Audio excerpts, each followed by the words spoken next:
Après des mois d'attente, le verdict est tombé dans l'affaire de l'héritage de Johnny Hallyday.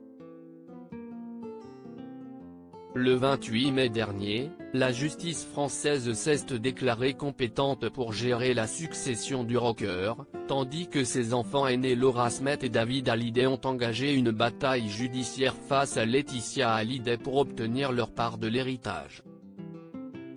Une décision qui a ému Laura Smith au point qu'elle a fondu en larmes en apprenant la nouvelle, rapportait son avocat maître Emmanuel Ravana, après le verdict.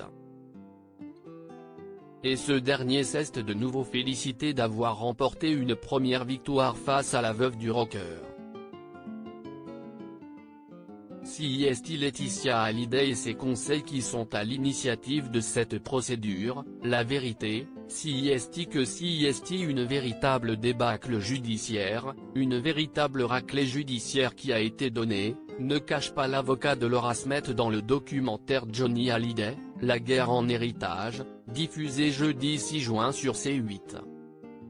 Et pour justifier cette décision de justice, maître Emmanuel Ravana n'a pas manqué de rappeler que le rocker était inscrit sur les listes électorales de Marne-la-Coquette, ce qui justifiait en partie selon lui, qu'il était un citoyen français et non américain.